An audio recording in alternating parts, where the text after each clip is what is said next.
called Cologne, where a lot of Jamaicans that came to build the canal live there. So it's like they have the accent and everything. Like it feels like Jamaica, but not really, because it's still Panama. But yeah, you get there and they're like, "Yeah, man, no man, would you like some plantain top?" What did he just say? Like, I can't understand. Jerk chicken, Jamaican jerk. Yeah. Chicken. They have Jamaican jerk chicken, but dude, like they're really known for their seafood. Like seafood in that part of our country is really good. So nice. like the octopus, snapper. Yeah, no, I'm personally not interested in eating octopus. Like, I don't know if that's my sensitive American stomach. Dude, but you don't know what you're missing, man. I mean, as long as you do like the whole Korean thing when the octopus like still writhing as you eat them. Oh God, that's part of the reason it's just so terrifying. Yeah.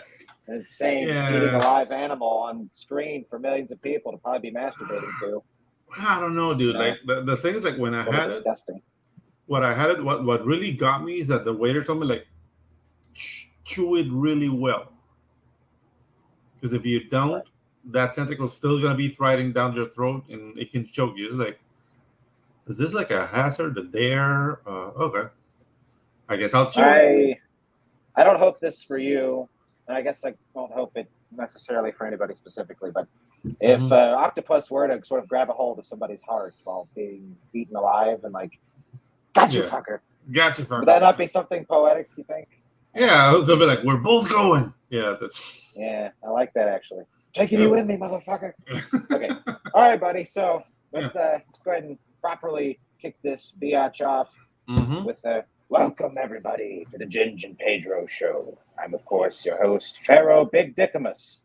Alongside me, one Pedro Ang. Hello, sir. I'm not part of the Egyptian royalty, but yeah. What I don't know what the sidekick of the Pharaoh is. Oh, that, right? I'm a sidekick now. Okay. That would be like what? You're the high priest. You're my emo step. Okay. Dude, Emotep got the girl. Yeah, come on. And then it was for not. Nah. But you gain awesome powers, and you get to fight Rick O'Bannon or Rick O'Connell. Yeah, Rick O'Connell. The only thing I like about being Emotep is that weird look, because I was like the horn dog look. That's just emo. I think they're doing. See, I actually had an idea for an Emotep prequel about. When I got into writing comics, it was one of the sort of earlier ideas I had, and I was certain that Hollywood was going to be coming along and doing that. I think I've actually heard recently that they are working on an Emotep prequel. So I was right. I should have wrote that bitch. I mean, that you were. Anyways, but that you were. But yeah, I don't know. Like, can they use Brendan Fraser anymore? It has to be another actor, because that guy is fat. It's a prequel, I think, so it would probably take place. Yeah, my version was him as a kid, like you learning how he becomes a high priest, and he was start as a good guy and lose his way over love. And I was going to make him a sympathetic figure, but I know everybody sort of hates that. But at the end of it, he's evil, right? At the end of it, he's pure evil. Right? Maybe he loves his. Maybe he still loves, but I wouldn't call him. Yeah, I wouldn't call him evil. I would call him selfish, and very horny. Very horny. I can relate. Evil.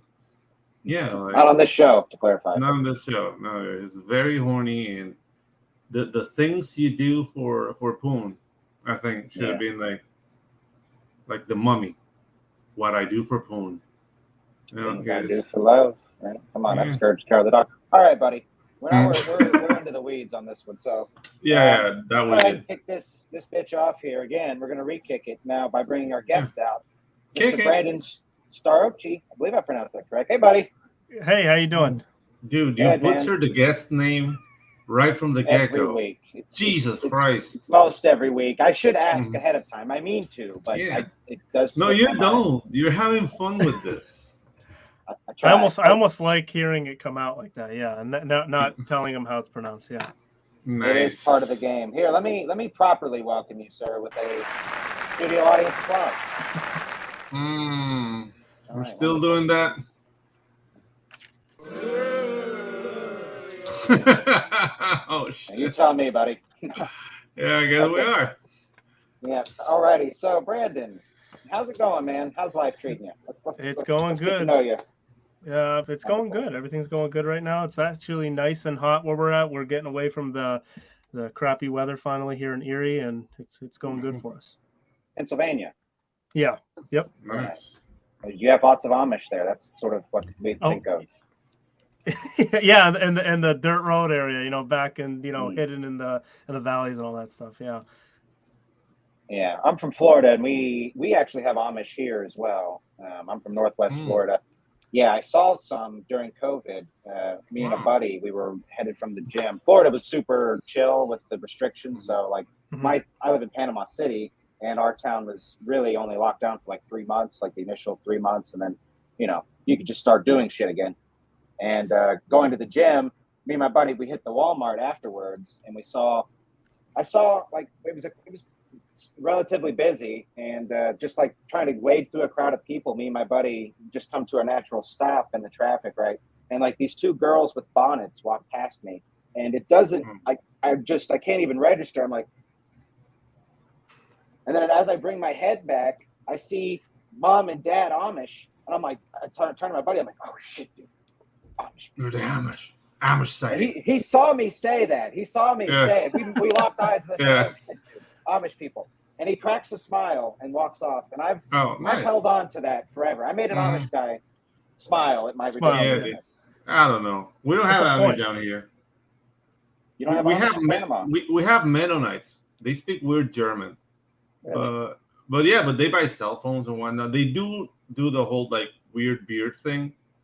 But really? They do use technology, yeah.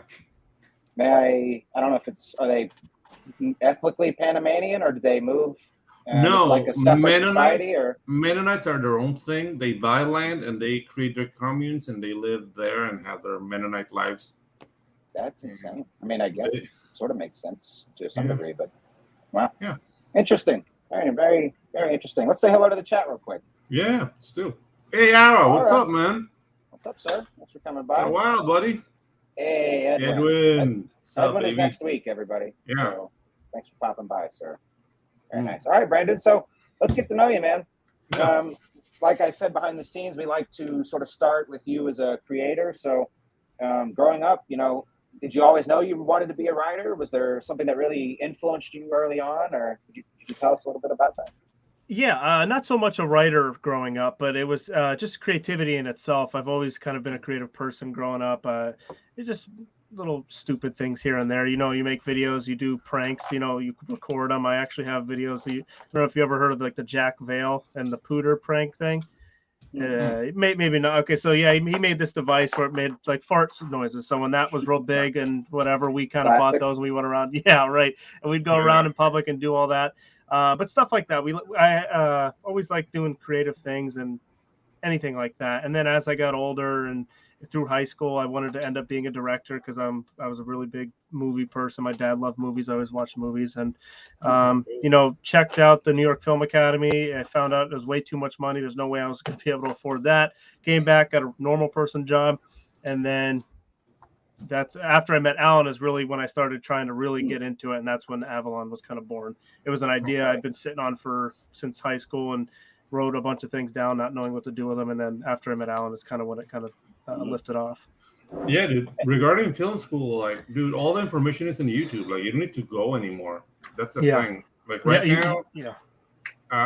My advice would be, because like I work production down here, but I mean it smells like bananas, and nobody's gonna see my movies. But the only thing I would advise you to do is just get like a nice camera that would allow you to film like proper film, and learn to color grade and edit. And dude, like you'll be making films in no time.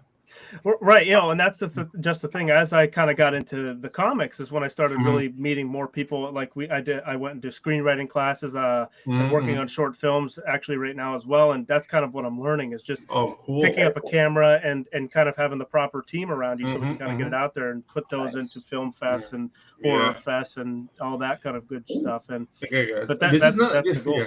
This is not a plug for them because they're not paying us a dime. But get your hands on an Orsa Mini Pro. It's the most affordable film camera ever. It's like 6K, but you can film. I think the new one can film all the way up to 8K, which is like complete overkill. But if you compare to a red camera, which is like 25K, it's a huge difference. So and Ursa Mini, it's a really good. I mean, the chassis tends to overheat a bit, so you have to be on the lookout for that. So be on the lookout of like low batteries because they tend to overheat. But it's a really good camera. Like we use it to film commercials down here like all the time, and it's very reliable. So no, it's good to hear because it does get expensive. It gets really crazy. Yeah. Having better avenues too, make it easier. Yeah. So I'm a wannabe director myself. I've never picked up a camera. It started with for me movies, comic books. Getting into, I loved them all as a kid. I wanted to write each specifically. But growing up or coming into comics and just sort of naturally, I think it clicked like about a year in or so. But I mean, it makes sense if you look at it from the outset, how much of sort of quote unquote movies are essentially storyboards or in some way comic book IPs. And, even dating back to the Addams Family, right, which was like a single strip thing. The comic strip, developed, that was in the 40s, I think, when Charles Addams was doing that. So they've, Hollywood's sort of been adapting comic books for a long time. So for me, it makes a lot of sense, as a writer, project manager type guy to also want to be a director. So let me ask you, buddy, what were your sort of top 5 directors or movies growing up? I mean, the first one that obviously comes to mind is Quentin Tarantino. I have his stuff everywhere in the house here. John Carpenter was another one. A bunch of classic movies as well. And then anyone after there is just like, I would just say like they kind of tie in with each other in some way, shape, or form. But those are the big ones that stick out to me the most. I have a bunch of John Carpenter movies posters on the walls here, and same thing with Quentin Tarantino. Those two, Quentin Tarantino more specifically, I just love the way how he can make a boring scene on paper seem so great on film to me. And I know some people don't really like it or whatever, but I'm a big fan of it. I enjoy those tension moments and, just the sit down conversation and the character development that he kind of brings to each one of his characters and the fun, the action, obviously, but it's just stuff like that. But those would be the two big ones I would say that come to mind easily to me. Nice. Very nice. Yeah, so you would say you're more a dialogue driven writer? If you like Tarantino? Yeah, I would say probably something like that, Yeah, exactly. I think you hit the nail on the head there. Awesome. Very nice. Yeah. Okay, so what's your favorite Tarantino movie? If you had to place it, let's make it hard here. It's so I don't know if it's a controversial one, but and again, I'm not going to say Pulp Fiction, but I'm going to get this one out of the way. I love Pulp Fiction. It's a great one. I'm sure it's everybody's probably go to, but there's something about it to me, the Once Upon a Time in Hollywood movie. I know a lot of people are like, whatever about it, but I love the actors. I love the story. I love the era that he wrote it into. It's a fun era for me. But that would probably be one of my favorite ones that he's done overall. Yeah, which one's yours, Ginge? We've never had this conversation. Probably Kill Bill collected. Kill Bill? Like 1 and 2. Dude, those are my real introduction to Tarantino back in the day. So they just. Am I the only one who's going to go for Jackie freaking Brown? I've only seen that once. Dude, that's his best movie, dude. The death of Bridget Fonda, like how Robert De Niro, like the exasperation, like, I don't know, like you're on my nerves, like, I don't know how to react. I'm a killer. Boom. Like I felt like I would have killed her too. Like that's how that movie made me feel. Like that movie stayed with me. Like I don't know. Like that to me is his best work. Like if you like boil down Tarantino and what he is, to me Jackie Brown is like him. So it's definitely been a while since I even seen that one. A long time ago, but I could definitely see some of those things as well. I always kind of watch the clips here on YouTube here and there of Jackie Brown and kind of get those key moments. Kind of it's fun. I like that one. Yeah, I think that was his third movie. Was that after? I'm pretty sure it was. Yeah. Right before Kill Bill, I think. But right before Kill Bill. That's what when he was doing like what I call his like California cycle, like I call it like that because that's like what it evokes to me. But yeah, like when he started doing Kill Bill, he started like fanning out and just doing like topical thing. But the world building between like Reservoir Dogs, Pulp Fiction, and Jackie Brown, to me, it's like from the same world. Yeah. And that's what I enjoyed about this cinema. Like I feel like I'm coming home when I saw Jackie Brown. I was like I'm completely familiar with everything. So yeah. And to what you were saying, how you felt like the movies feel like they're in the same world. My favorite thing about him is how he adds those little like Easter egg things, like the red apple cigarettes are in almost all of his movies. Like things like that make it all feel like it's one. And that's one of the things that I want to kind of bring into what I'm doing and try and make all the worlds kind of feel like as they're living in the same kind of universe kind of deal. It's a fun thing. I like things like that. So that was another thing that stuck out to me too. I love the red apple cigarettes. Yeah. I'll just throw one in that since we're dropping a little bit of interesting trivia. Did you guys see From Paris with Love? Had John Travolta. I forget the other actor's name. Yeah. I saw it so long ago. Yeah, a while ago. Yeah. Dude, it's super underrated, and it's just a fucking balls to the wall assassin movie with John Travolta. Nice. Just pure fun, and not like, you know, it's not Steven Seagal ridiculous, but like totally buy John Travolta as his character. But what's funny about it is he keeps talking about wanting to eat a Royale with cheese throughout the movie. And then at the end of the movie, he finally gets it, which I think he's eating that in Pulp Fiction, right? Or Reservoir Dogs. No, he's talking about it. They have that conversation, Royale with cheese. Yeah. So I think that movie, before John Travolta came out with that one, I think he was kind of hitting like dinks for a while. He wasn't getting in a lot of good kind of movies, and then that kind of came out. I don't know if it did good in the box office, but it was a movie that ended up picking up after the fact. I did like that movie a lot, From Paris with Love. Oh yeah. Just a total surprise, I think, that one for a lot of people. You just wouldn't expect that one. Another movie that did that to me was Grosse Pointe Blank. I don't know if you remember that movie with John Cusack and Dan Aykroyd. What is it? Grosse Pointe Blank. Okay, I've heard of it though. Grosse Pointe Blank. Yeah, you gotta check that out, man. It's a very it's not pretentious. It's just like an action assassin movie. Nice. Check it, dude. Really cool. Okay. Very nice. They kill a guy with a TV set. The old one. Yeah, the old one. Edges are heavy. Yeah. So let me grab the wheel here, boys, and bring us back on track here. We're having fun. So we're just. But So that's Alan, not what we're here for. Brandon. What was it? You're right. No fun allowed. From this point on, this is a no fun zone, boys. Exactly. So your partner Alan, you mentioned. Could you sort of take us through that, how you met, and what was the initial approach for like, hey, I've got this idea, Avalon. Did you guys come up with the name, or could you walk us through that? Yeah. So when I met Alan, we met each other at a job we were working at together years ago, and as we got to know each other, I figured out that he was in a band before, so he was kind of in the entertainment industry in that way.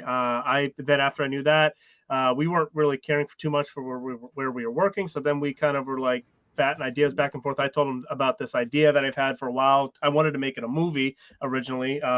So I was hitting him with it and telling him what the vision was about it. And he liked the idea, and we were kind of elaborating on it. So then we started getting into like a writing room kind of mindset and trying to figure out Avalon. That's when Avalon, the title, was born, and all the meat and potatoes with Avalon as well.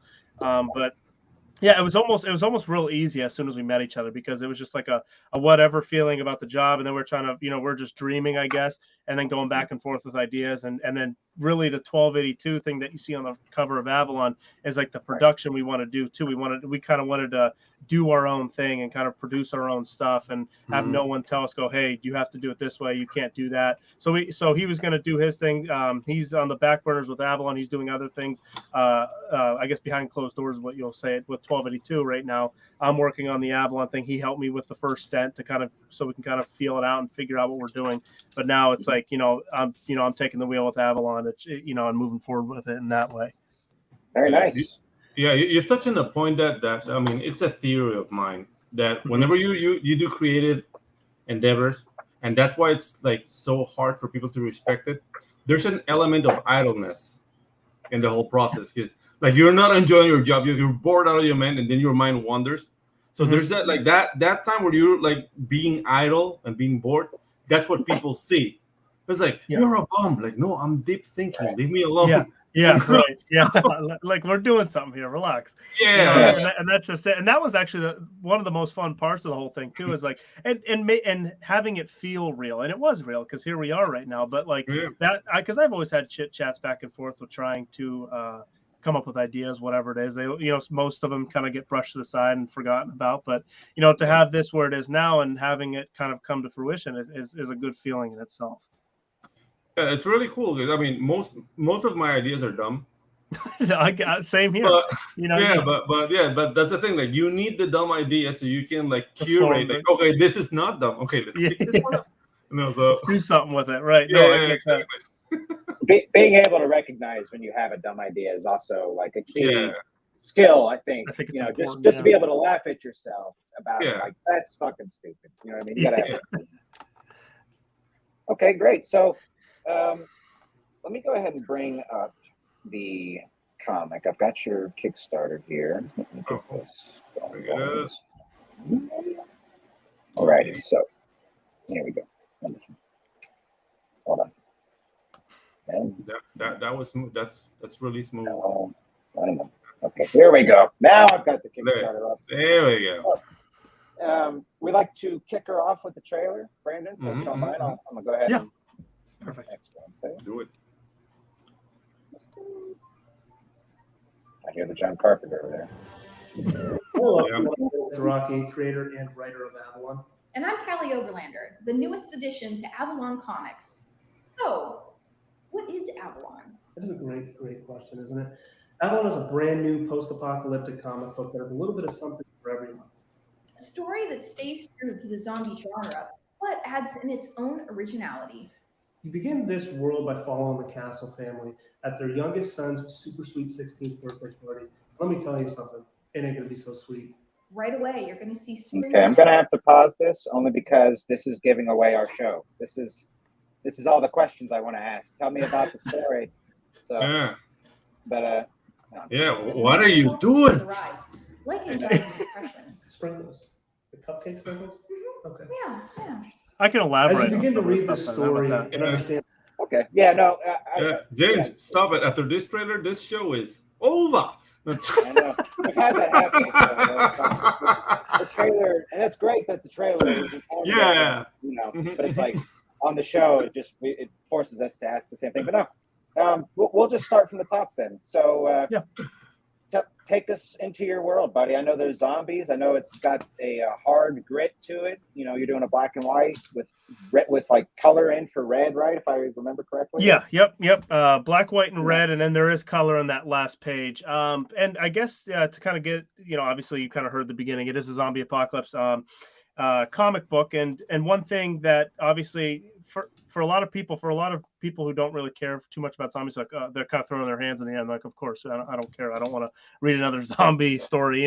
They definitely get overwhelming sometimes, and there are definitely a lot of bad stories out there. And even the good ones that even say with The Walking Dead, it was so prolonged that people got sick of it and they're over it. And so that was a big important thing when we were kind of going back and forth with the ideas. Is okay. Right. Zombies are zombies, people have their opinions about them. So how are we going to make this different? And one of the big things immediately is going to be that we're not going to be following a hero's journey, specific, like how you, like all the zombie stories that you see in the past, you're following one specific character, watching their journey through this whole movie or show or whatever it is, and kind of getting their perspective. Instead of that, we're focusing on the whole family as a whole. And that's the Castle family that you meet in issue 1, and then you kind of learn about them going forward. A lot of things that we have also that we're focusing on is mental health, physical illnesses or physical setbacks that people deal with on a day-to-day basis, and trying to bring as much reality as we can in a world that's so fictional, so it's really trying to bring those things to light and actually making it part of a story, especially with the mental health and the physical setbacks as well. It's not going to be something that's shown very fast and now it's back in the dark and you forget about it, and really, since this is up here with this character right here, Mason, which is the youngest brother of the super sweet 16 awesome birthday party when the apocalypse starts. We show this panel here to show that he is taking a puff of an inhaler, and we wanted to show that that's a big part of this character, and you're going to see that time and time again. It's not going to be something where, okay, he takes a puff of this inhaler and you're not going to see it ever again. He's fine. So there's going to be things that actually happen with his character, his arc, and going forward, there's other characters that deal with things as well. Very nice. So let me ask you, buddy. Yeah, ahead, the thing like this idea popped in my head. Like, if you stop your toe in a zombie apocalypse, where do you go? Well, and that's just it. And even if you've like the actual classic horror kind of, you're running from the boogeyman, and you hurt your ankle. Now what? It's okay. Now you get up and you're getting away, but now you're limping and it stays like that. I mean, when you hurt your ankle, you're hurt for like a day or two. You know what I mean? That bastard hurts. So it's just it's those kind of things that we really want to focus on. Like, again, people take medication on a day-to-day basis. People deal with physical kind of setbacks and differences that people don't deal with on a day-to-day basis. So we want to bring light to that and show those and have anybody pick this up and relate to any character that's on the page. And now, dude, I'm just like going through my mind, like, what if you find a can of like pork and beans going bad and you have it? And the diarrhea. And there's no pharmacy around. Damn, dude, you can't flush. And you're pissing on your ass. Yeah, no, it's getting again eaten by a zombie covered in diarrhea. Yeah. Oh my god. That's the thing, though, too, and I mean, I won't lie to you here. That hasn't been a part of the story yet, but it very much might come up, you know. And that's the thing. Like, these things are real. These things are things that people deal with on a day-to-day basis. And although some scenes might be gross or funny or whatever it is, it's reality, and we want to bring the reality into it. And you know, diarrhea is funny, so let's talk about it. I mean, not for people who deal with it on a real scale, but you know what I'm saying. But like, diarrhea is funny, generally speaking, though. We can all, we can all agree. We can quote that. It's like diarrhea. It's fun. Put that on a bumper sticker. We've been trying to develop some merch here, Brandon. So what do you think? Diarrhea is fun. I love diarrhea. It's funny when it's not you. When it's not and when you're hearing somebody tell you a story about how they almost did it when they're at like JCPenney or something. Diarrhea, ... It's funny when it's not you. There's the bumper sticker. I like it. So, two things real quick. I want to say hello to a dearly beloved here, Shadowhawk. Hey, buddy. Hey, what's up, Shadowhawk? Hello. Always great to see you. And he says hello to Pops as well. So, Brandon, I want to ask you this, buddy, since I'm a sort of an everything lover, really, but something I really, really, really love is horror. And you mentioned John Carpenter. That's one of my big inspirations as well. Obviously, we've got elements of horror within the reality. But let me ask you, what scares you, buddy? Is there something particular? You know, is it a monster? Is it, you know, what is it that scares you? Let's get to know you. Nothing. I don't want to sound like I'm tough, I'm a badass. But nothing really scares me like that. I guess like one of the things too, and I'll kind of say this, it is kind of relevant. People are naturally afraid of the dark, right? You know, you go into a room and it's pitch black. You can't see what's in there. Maybe even heard a noise in there. It's pitch black. You know, I guess that would be one of my fears though, too, is not knowing the unknown in a situation like that. And so that was one of the biggest things too, that's going to be implemented in this comic. That hasn't really been shown quite yet, but it is still in like the process of like writing. And when we get to those certain arcs that they're going to be necessary, but being scared of the dark is a big fear, I feel like, for everyone. Not knowing what's in that room or wherever you're at, it's pitch black, you can't see.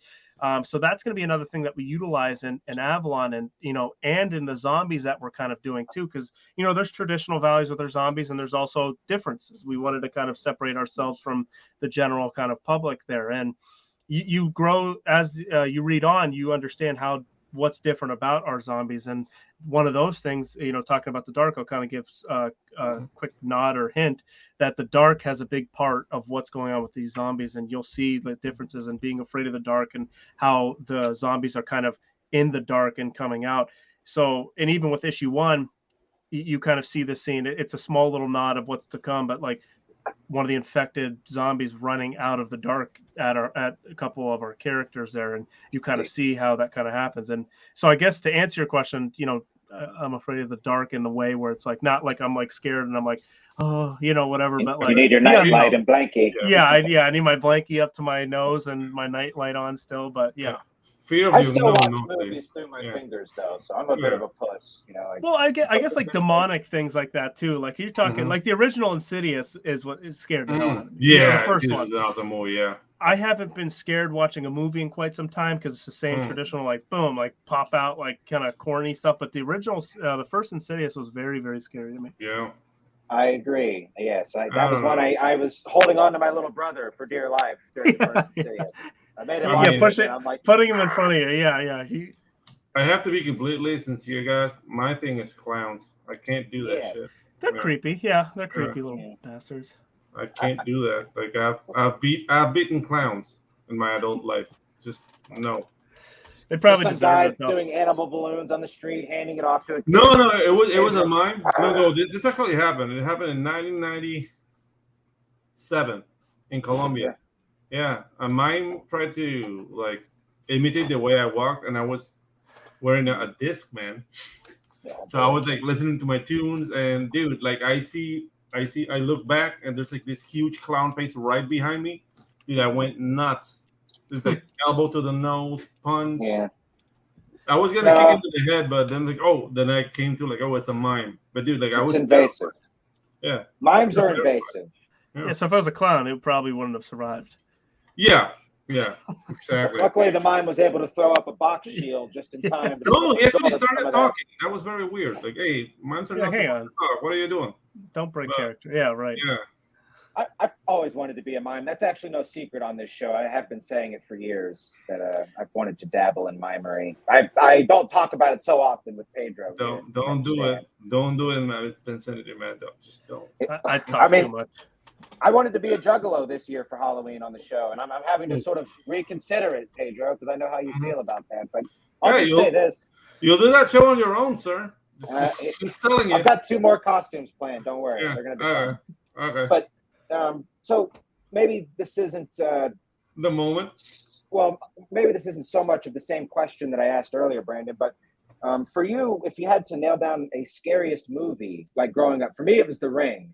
I saw it on DVD by myself. It was thundering and lightning at night. Just raining. Fucking scared. It still gives me goosebumps to this day. Like my eyes will water. Like it just takes me right back to that. Being a kid watching it, just being terrified. So.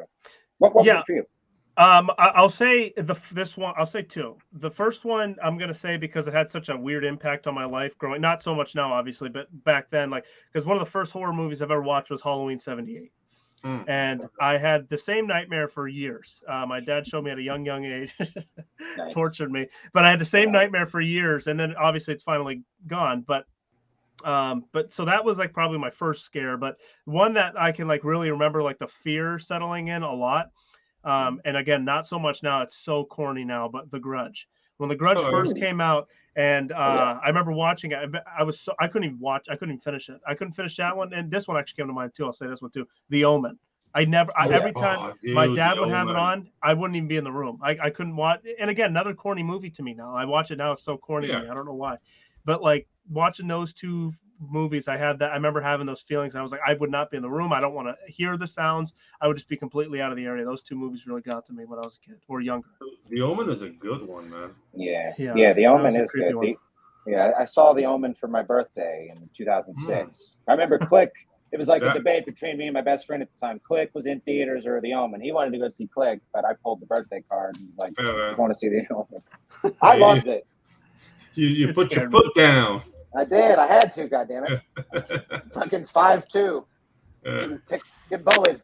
No, but The Grudge though. That actually, it's funny that these are such. It's like I didn't really necessarily grow up going to movies a lot, but I also saw The Grudge in theaters. One of the only times my dad and I ever hung out, was he took me to The Grudge, and I'm not looking for like the. Actually, Pedro, play me the violin real quick. While I tell the story about my dad, he never paid attention to me. And what he did do, though, was he took me to see The Grudge. And I actually seriously... And then he left. He left in the middle of the film. He said he was going to go get popcorn, and he left forever. That's messed up. But no, that's actually a really fun series as it progresses because the storyline gets really nuts, and so does The Ring. Actually, it's actually kind of too silly, but they both. If I understand the lore correctly, by the end game, both curses have essentially taken over the world. Like, I think The Ring, by the end of the series, works itself as like this digital AIDS virus. Like, if you read through the Wikipedia, it's a really like bizarre get tuned to that, but it's like really interesting stuff. But love Japanese horror. Digital aids. I like that. I like that term. Go ahead, Pedro. You about to say something? Oh, nothing. I was just Very well. Okay. yeah, I'm good. Okay. All right. I'm listening to you. Okay. Well, it's the Ginge and Pedro show. So yeah. P Money. All right. Well, I so don't, I don't need to have an opinion on everything. Okay. All right. He says, I love the freaking panel layouts and art style of these books. Yes. Let's get back to the matter at hand, buddy. So let's talk your art team. Could you tell us about it? Who are we dealing with here? What did you say? You cut out a little bit about the team in general. Yeah, your artistic team. Who are the stars here? So basically, it's just the one and only Dimitris Nastos. He does everything you see visually is all him. So he does it all, which is awesome for me. It's great for me. He does a phenomenal job. We're really glad to have him as well. He really puts that stamp that Avalon's trying to put on there for everybody to see. You know, it's such a great style. A lot of this he developed over the years of working on Avalon as well. It's such a a fitting style for what we're trying to tell, which is awesome. It worked out for us. Yeah, I mean, just beautiful art. I mean, I have to completely agree with Pops. It's got some stylization, but then even still, it's like this looks like any top level comic book you might want. I forget the name of the book, but I think your artist is doing pencils on another project. Yes, I can't remember the name of it either. If I saw it, I see it every so often on Twitter, but. Right, the colorist. I think we're gonna have. I reached out to those guys. This is the sign of a businessman. Like he's in another project, but I don't know it. I know mine. Hey, focus. We got to keep focused on the matter at hand as businessman. But I have been seeing. I think his name is Skunkworks is the colorist, or that's just his Twitter name. Handle. Yeah, he tagged your penciler, which just happened to be a thing. I was like, we're having that. We're having Brandon on from that team. So yeah, it's very nice work, man, and it's just a small funny little comic book world like that. But yeah, exactly. Yeah, no, I mean, he deserves it. Every project that he ends up working on too, it's he deserves it. He does a phenomenal job, and anything he gets in the future as well, he works hard for it. He's a go-getter. He gets everything done. I knew that from the first time I messaged him when I found him on Twitter or Instagram, and immediately I knew he was the one. Just because that mentality he had too. It was just awesome to kind of have that, because Alan and I were at the time too, to have Dimitris have that same kind of mindset. It was like a blessing in disguise. And that's the attitude in this indie scene, man. You gotta want it. Yeah, want it hard. It's true. But that does help, and having everybody on the team at the same level like that, matching the energy is, you can't ask for a better mesh. Yeah. So, even though matching energies also give in to really interesting fights, which is something I appreciate sometimes. Mm-hmm. Is when you have like team fights and people like lose their shit. And then after half an hour, they come back. What was that saying? I don't know. Let's keep it working, man. So I don't know, like that like matching. Like I don't know. I work with Ginge, but we don't really have that. Because he doesn't really step too much into what I'm doing, and I don't step that much into what we're doing. It's like here, yeah, good, we're good. So it's like an old marriage. Yeah. That's fair. So yeah. We try to give each other wide berth, but it's still exactly. good that we work together. So honey, dinner's ready. Yeah, I'm not wearing a dress for you anymore, though. This has gone on far too long. Yeah. We did. We had our fun already, right? Okay. All I have is the memories now. This is getting crazy, guys. We have been doing things. So who's your letterist or letterer? He does. Like I said, it's all him. Everything you see visually is Dimitris. Yeah, he does it all. He has one man band. Yep. Awesome. Nice work, buddy. And that's one of the things too. I think I even told him one time. I was like, if you want, especially with the lettering too, I feel like if he didn't want to do that, I could find somebody to do it. But I mean, hey, he hasn't complained about it yet. At least maybe after hearing this, he'll be like, yeah, give me a letter. You know what? That's a good point. Yeah. I mean, you can definitely see the progression just from the stylization of the letters. It is slightly different here, but it's more honed in. It seems to be getting a little tighter each time. Very nice. Shoot. Yeah, and you could tell even from the issue 1 picture above, and the styles are completely different. I remember when he brought it up to me after he finished issue 1, because I'm a big consistent person, but he brought it up to me and saying like, okay, my art style's evolved. I wanted to try a new art style, blah blah blah. And I was actually kind of worried about it because I'm like, I don't, I like what you got. And I don't want to really change too much. I do the same covers. I don't change the paper of the physical copies. Stuff like that drives me nuts. But when he showed me the new style, I immediately fell in love with it even more. So, not to say that issue 1 style isn't good, but it's just I felt like issue 2 and so on. It was an evolution, as you said. Yeah, right. Yeah. Very naturally happens. Yeah. But that's what I'm saying. So it's just, to have that, and, and we've developed that relationship over time too. We kind of go back and forth on things. Like I'll send him the script, and a lot of ideas he kind of comes up with just reading the script, and he comes up with new panel angles and just different panels in general. And he adds a whole new dynamic to the page that I didn't even come up with on paper.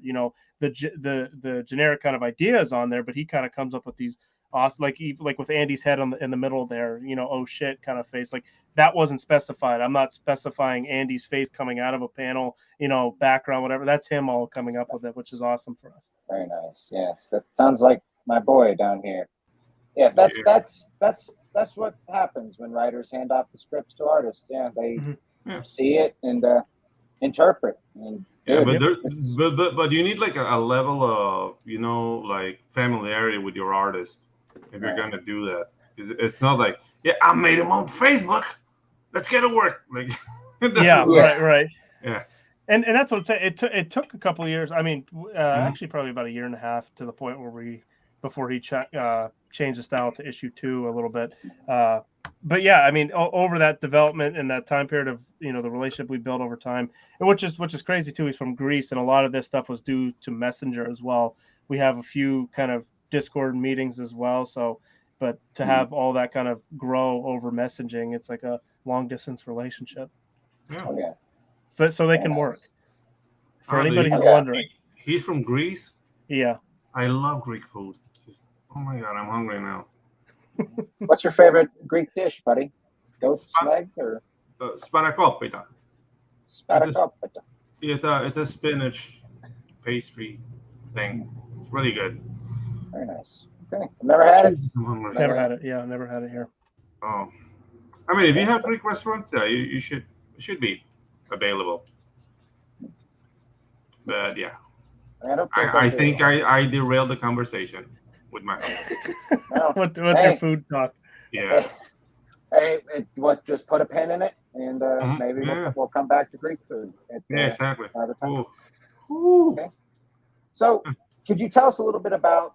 Not necessarily. One of the questions I like to ask is like, who's the bad guy? I know we've got with this type of story, we're going to have humans as the bad guy, but with maybe not too much of a spoiler. Is there a big bad? Is there an overarching sort of character we're on the lookout for here?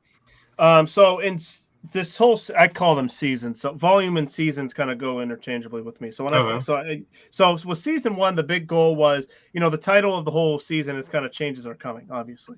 You had this disarranged family that's dealing with their problems and, their differences amongst each other. Then the apocalypse happens. Then you're dealing with all that stuff during an apocalypse and trying to link up when, some of you guys are separated. So you got that whole kind of arc going on. And then going forward, there are going to be big bads coming up. But there's levels that we have to do to get to where we want to get with all that.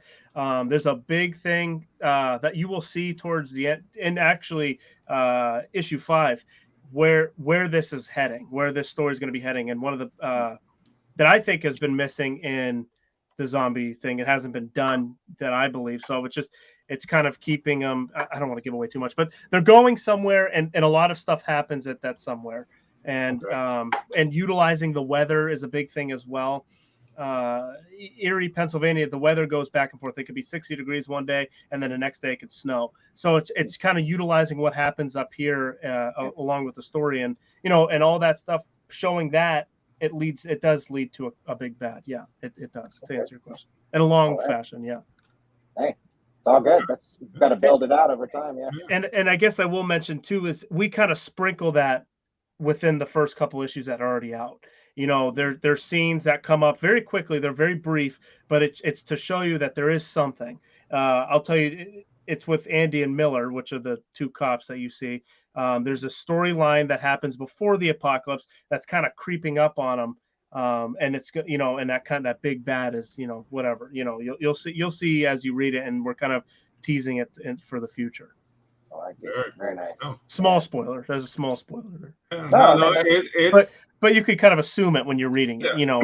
It is what it is. Right. Let's just call that point deliciously vague. Yes. I love it. I love pretty much anything delicious. Yeah, exactly. Yes, I can't say. Dude, this style has echoes or something, man. Echoes? Yeah, like I've seen, I see where he's coming from. And dude, it's like an awesome indie artist from the 90s. He made a comic book called Poison Elves. I don't know if you're familiar with it. Let me look it up. What's it called? Poison Elves. Poison Elves. Series. There we are. Yeah. So look it up. Some images. Okay. Yeah. I don't know. I see echoes of this style and maybe a little bit of the Max in there. Like, I don't know. Like, I really like what he's doing. It's really cool. Yeah, a lot of people kind of mention and say he looks like the old kind of style that Todd McFarlane brought to his comic books. Yeah. Which I thought was kind of cool. I didn't really see it until people started saying it, but yeah, I'd say there's almost some Frank Miller-esque in the line work. Yeah. Some of those the sides of the shapes and stuff like. Yep. Yeah. People have said that as well. I don't know if I'd put that on the Kickstarter, but people have said that definitely in past interviews.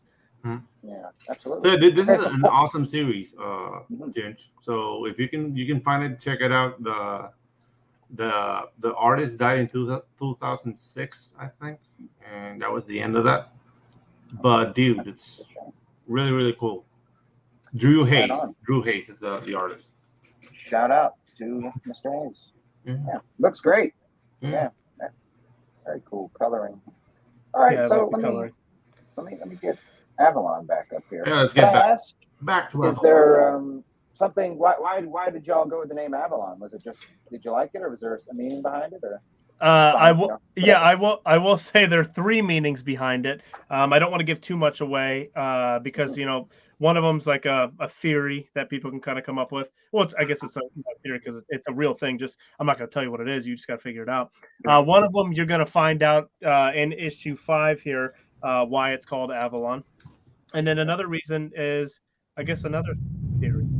It's kind of when we did our research, we're trying to figure out a cool name. Obviously, when you look up Avalon, all you see is King Arthur. King Arthur, yeah. You're not going to see anything kind of popping out of the thing about apocalypse or anything like that. But when you do your research, I'll just tell you, just so if people were to want to dig and figure things out eventually. But we did our research. We found things that we liked about the history behind Avalon and, digging in deep. And then there's, like I said, there's a reason you find out. One of the reasons you find out in issue 5 of why it's called Avalon. I see. It's an overall kind of message and thing that has to take place with the whole story and how we're taking it and how we're writing it and what happens to the characters. Wonderful. Very cool. What? That was me. I was trying to. What? Do I make an inappropriate laughter? I don't know. Yeah. Gee. Yeah. The awkward laughing. Yeah. Yeah. Oh my God! I've been waiting all episode. We haven't really had the need for that just yet, but it's in my holster, ready to go. Yeah, can you find something that says like, "Hey, stop"? You know what? I'm gonna make my own that says "stop." Just hey, Jen, stop. Stop, because this is not working, man. All right. This is horrible. What is the word? I don't know. Curmudgeon? Yes, that is the word. Yeah, I'm a curmudgeon. Do you know that? No, you're just trying to annoy me. Okay, well, here's the men behind the madness, right? This is your partner in crime. Yep, we're the psychos. Yep. There you go. Okay, I like it. Very nice. So let's see. What else do we have to? Okay, here's the artist, right? Very nice. Alrighty. So tell us about the newest addition to your team here. Yeah, so Callie Oberlander is who that is. She is a writer. She's been doing writing for a while. She did short films, feature films. She actually has her own podcast that's out. It's called the Tia and Rio Show. That's kind of more than half the reason why she's on our team now is because it's a really good podcast. I'll quick, say what it is. It's just she always kind of goes off the phrase. It's an HBO show without the HBO budget. So it's a scripted podcast of these two girls who are kind of dealing with hell coming to earth kind of deal. And they're, thinking they're crazy. It has to deal, there's a trigger warning. It has to deal with like suicide and depression and mental health in that kind of way. But it's a really, really good podcast. It's very well written and very, very well produced as well, I think. But she, she's a bunch of episodes out. But yeah, she's the kind of a new addition. She brings that mental health aspect that I want to really showcase in season 2, because I believe that to be the real kind of transition to an apocalypse, and kind of attacking that in people and bringing them down, because at the end of the world, people are going to be down. They're not going to be all happy and jumping around. But she brings a whole new kind of element to what we're trying to tell in season 2. Wonderful. Yeah, and I find it interesting that you're specifically trying to get across the mental health elements, because that would certainly be largely one of the first things to go, I think, once everybody's infrastructure falls. Is like, you're at the mercy of a giant open prison system, essentially. Yeah, and no Krispy Kreme. Like, people are going to or McDonald's, right? Yeah, exactly. Oh my God. Yeah, shit would absolutely go bad shit. So what is this? Is she also a video store owner / bag video? No, she just happened to be at this place. I cannot remember the name of it. I'm assuming it's just the /back video, but it's this place in Vegas. It's a really cool store. She just took a picture of it, and she thought it was a really cool picture, so she did it. But it really looks cool. There's a bunch of cool stores like that, I guess, down in Vegas, and she visited down there, and she it's really, really cool. So it's something where I want to do. Full setup already. Looks in the background, looks awesome. Yeah, I go to Orlando to visit my buddy, and he works at Universal. I go in October. I'm going at the end of the month of October. Just FYI there, everybody.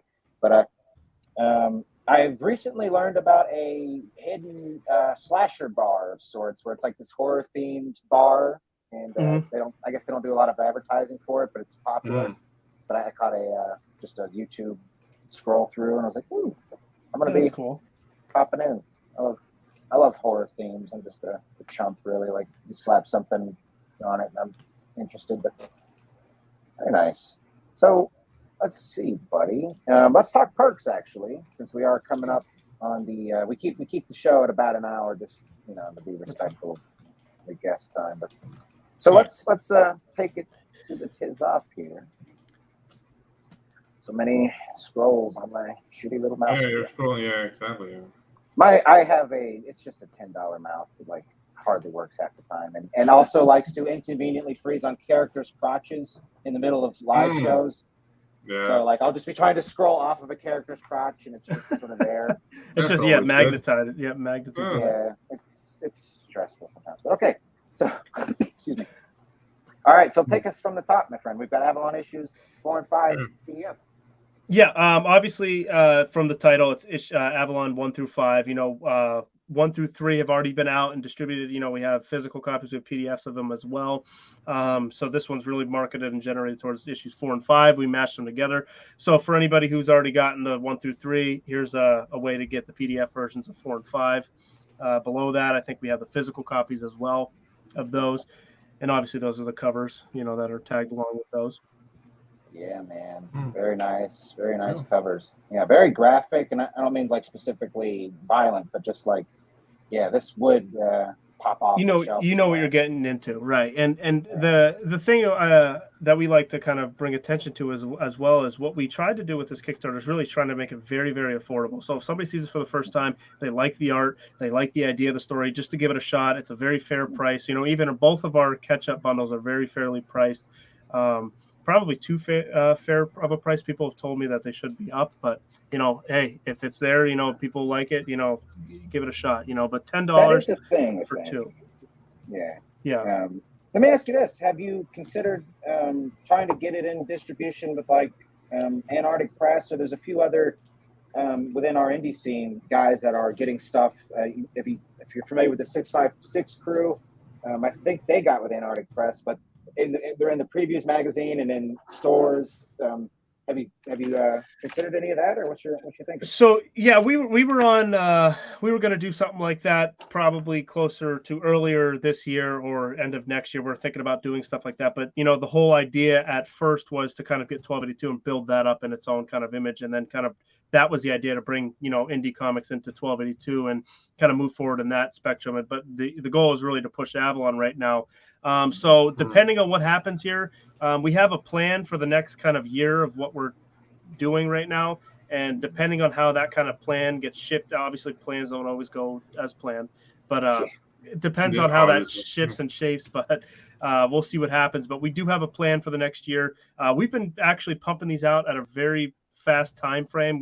Our first issue came out last March, Nice. and from what I understand from the indie community, if you're pumping out as a couple issues a year, it's pretty fast. So Yeah. we'll see what happens. Like I said, the goal is to kind of get all the rest of the 3 issues out at the end of the year. That would finish our first season, and then early spring, around springtime, really push trade paperback for the first full season and kind of get that out there for people to get, and have a bunch of cool kind of artists kind of come on and do a cover for the issue 1, because we're going to be remaking issue 1. Dimitri's going to be doing the style that you see now, and remaking issue 1 kind of with his new style, and having a bunch of different variants with that as well. It's going to be kind of a cool thing that we do for next year. But so it's been on our radar, so we'll see what happens. All right. Honestly, bro, I think this book would fit right at home in the previews catalog and on shelves at a comic store. Especially finding a publisher that obviously allows you to retain all full ownership. Yeah. No fuckery. And there are those out there. I think Antarctic Press is similar to that. There's a few others, alternative, of course, but they don't go to shops or the previews mag. But man, this looks like the real deal, bro. Awesome stuff. Okay, so what else do we got? Is there a couple more perks? Or? There's which one's this one? Yeah, down. So you get 4, 5, and a Miller poster. It's down below on the Kickstarter, but it comes up again. The variant cover we added on an update. He is working on it right now. We have the pencils out for the variant cover. So the idea of that is going to be, when you put the 2 covers together, it's going to look like one big poster. And the idea is ascending and descending. We did end up putting the pencils in the update section as well. So for anybody to see them, they can kind of see it that way. Very nice. But yeah, that's what that is. Yeah, your guys' cover work. I think that's one area where the indie scene, or just beginning creators, don't, and even me, I mean, my first comics cover wasn't the most exciting thing, but as I've gotten more into it, it's like the cover of your comic book is hugely, hugely important, and you can really tell a story, and these feel really reminiscent of quote unquote comics. Let's call it comics outside of the indie scene. The way your artist composed the pieces here. Yeah, he really shines on the covers for sure, and that's one thing that he's developed over time as well. They just get better and better. And my favorite cover is probably the latest one, which would be issue 5, with the one with Andy and the pictures and the how it's all kind of going around. It's just something about it. It's dark. It it gets to the point. It's gritty and it shows off a lot of things. We got some trouble, boys. Just talking about hello. Red Dress Press. What's up, Sugar Chris? Pedro, lurking in the shadows. You have to watch out for Pedro. He is that scary thing in the dark we were talking about earlier. See, I mean, my shade works. Sorry, guys, I'm making a flag. I gotta. Hey, you do your thing, brother. Yeah. Wave that rainbow flag. It's Pride Month. I'm just kidding. Okay, so. No, you're not. You've never respected me, sir. I know. Okay, so we've got, and then the PDF catch-up bundle. So that's 1 through 5, right? Yeah, it's 1 through 5, $20. 1 through. It's as simple as that. A PDF catch-up bundle, you'll get all of them. It's a great cheap way for anybody who wants to give it a shot, I guess. Beautiful. Absolutely. And then we just added recently, a couple weeks ago, our physical catch-up tier for $30. You get all 5 issues, and you get the Miller poster that I specified, and then you're also getting the dad kind of cover print. It's kind of like almost like issue 2 cover, but without the title. It has, just the cover print itself. Okay, very nice. All right, wonderful. Yeah, that's a very solid price for 5 comic books. Yeah. On a busy, ongoing series that is putting stuff out. That is putting you ahead of the game, I think. So the variant cover bundle, right? Okay. Yep, this is something that we kind of added in there too for more people, who missed our Kickstarters in the past. We only sell our variants on the Kickstarters and at live events, like when we go to like Comic Cons. So this allows anybody who missed them in the past that's far away from Pennsylvania, Ohio area, because that's where we've kind of been around, in New York. But issue 2, 3, 4, and 5 variant covers, you get all of them in one kind of bundle there, so you don't have to worry about coming to see us at an event. Okay. Hey, fair enough. I've yet to go. I mean, we had many moons ago, it was like 3 or 4 cons in a row. This was like, they stopped doing it at like 2018 or 17 just because they couldn't find a venue. But I haven't been to and that was even smaller. Like the biggest thing we had was a TARDIS. They brought the TARDIS over from the UK, just one of the like off-season ones. I mean, it's smaller on the inside than you'd think, just to let everybody know. Yeah, they're fun. They're fun though. You stay busy, you meet people, and you sell your stuff. It's a fun time there. You see a lot of cool things. Wonderful. I've never been to a convention myself. I look forward to it. It is a rite of passage as comic book guys. You kind of gotta get out there. You kind of have to, right? We don't have them down here. That's the problem. You got Mennonites, but you don't have comic book conventions. I mean, no, we don't have. I've been shot at, but okay. we don't have. Mennonites don't play. Yeah, we don't have comic book conventions. Actually, we have one that is really sad, and it's more like it caters more to anime. But yeah, at some point I have to go up there and like get the experiences. Everybody's like, "Hey, we went to that convention," and I feel left out. Yeah. Well, that's good. Just get out there and get your stuff out there. Yeah, absolutely. Okay, so we've got the retail bundle. Yep, I just throw it on there because I've been chastised for not putting it on there before. So if anybody wanted to get a retail bundle, there's your opportunity to do it. We are in actually a good handful of stores right now, which is kind of cool for us. One in our local area, a couple in Ohio. We're working on New York, and then we're actually in North Carolina as well, and I'm working on getting it down in Florida actually as well. I can't remember the exact city, but we're really, Is it that one? Well, no, I mean that's where I'm at. But if you were to contact we've got 2 shops. I mean, I'd be willing to go in and say hello in terms of like, hey, this is a book I'd like to read. Oh yeah, perfect. Yeah, we would definitely do that too, because I have some people I know that live down there as well, and this comic book store reached out from Florida. I can't remember what city it was, but trying to get it out there too. So we're working on that as well. So again, that retail bundle is there for anybody who wanted it. And kind of the cool thing we added to this Kickstarter as well is Demetrius did original pencils of duo characters. It's on 11x17 paper, poster paper, and like I said, it's original pencils. He signed it, as you could tell. I have them already. This isn't something that you got to wait for and worry about, because international kind of shipping. I know it gets weird sometimes, but I do already have them. Kind of a cool thing. They look awesome. They would be framed properly, and we're going to put like a certificate in there to make it kind of official, right? But so yeah, it's kind of a cool thing that we kind of added to this as well. One of them already sold, so there's 4 left, and then get on it, boys. Yeah, that's a frame and a certificate. That is more than what. I'm not bashing anybody else, Yeah, but you guys definitely took the extra step. And, very, very nice. You're on your way to funding, right?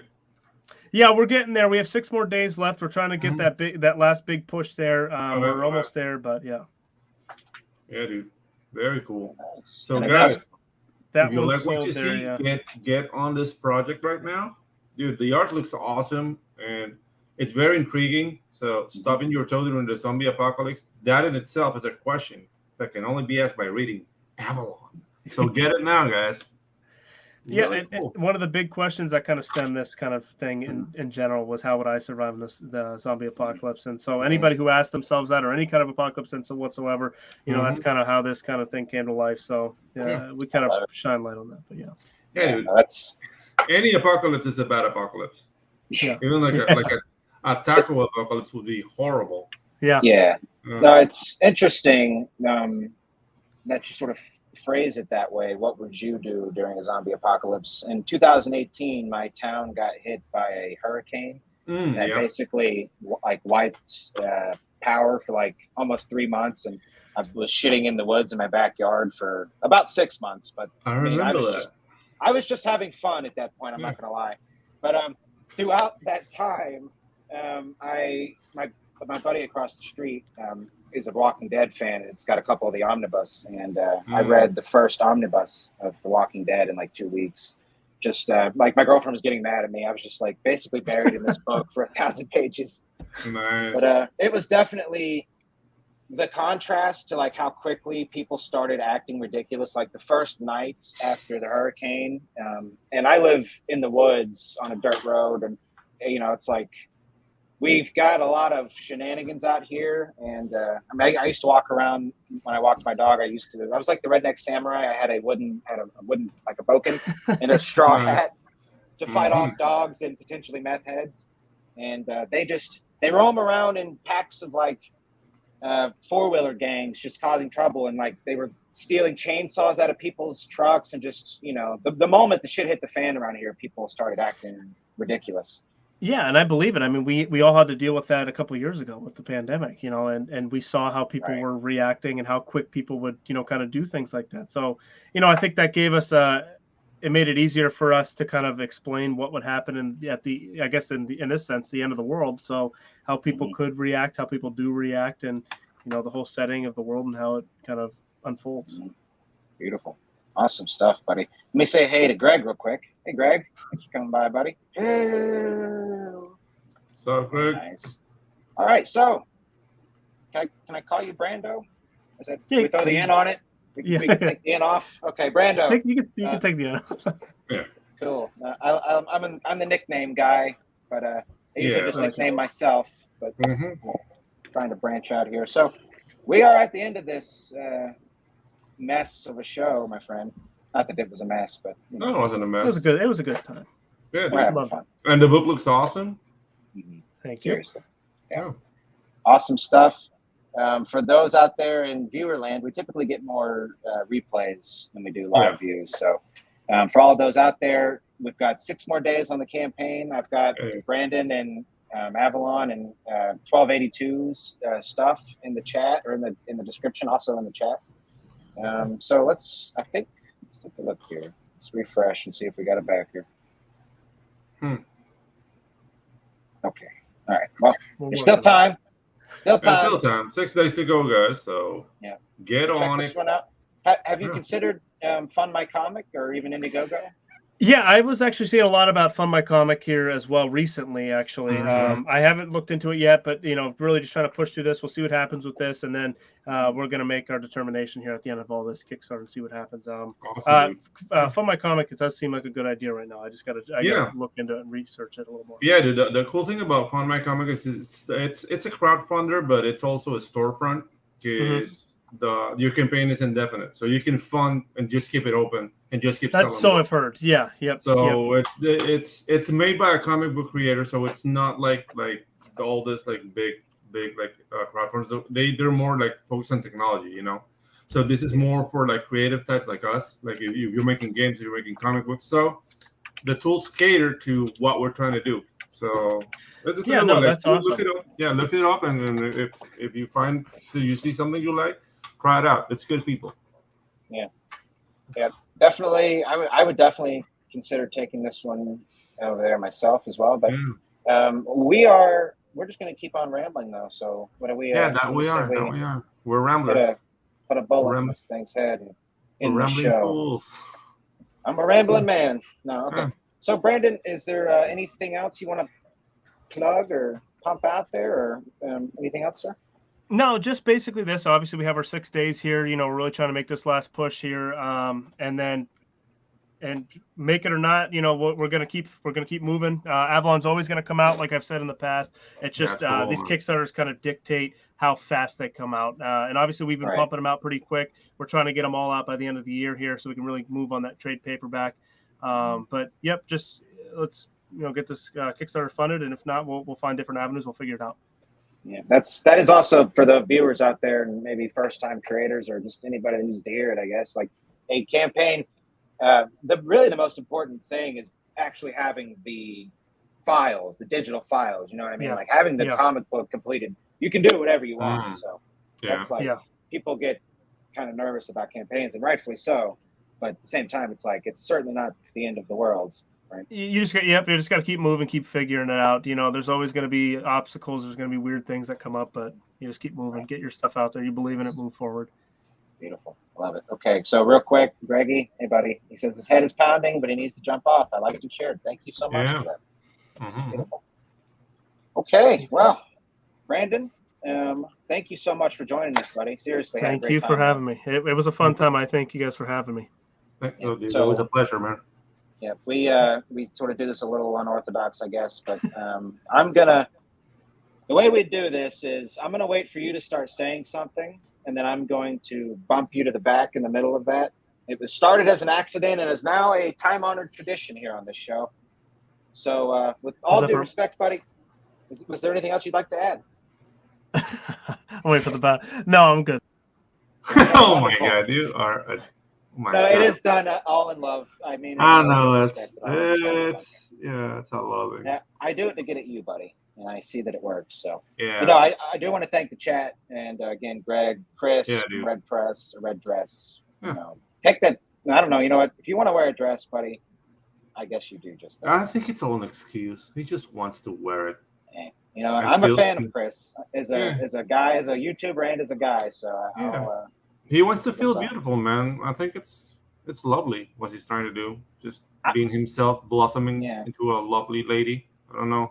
My other two Halloween costumes this year are going to be quite fun, buddy, and I can't ruin them for you. It doesn't exactly involve a dress, but it's going to be fun. I'm going to have fun. Okay. I don't know so much, but I don't know. I might do like that Dave Chappelle character, Chuck Taylor. He says, "I'm all man, Pedro." I know you're all man, but you want to blossom into a girl. Like that's cool. Like you're wearing that dress. I respect you. I respect it. Okay, so we're just going to keep rambling. We gotta go. Mm-hmm. All right, gang. Definitely check out Brandon's Kickstarter. Again, all the links are in the description. Seriously, thank everybody for watching us. We got Edwin coming back. We're finishing this thing off next week with Edwin. We had some technical difficulties on my end, so okay, everybody.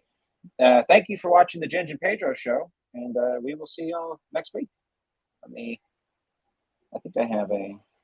And I have this. Hang on. Where you at, Pedro? You gotta see this. Hang on. Beep. So long, folks.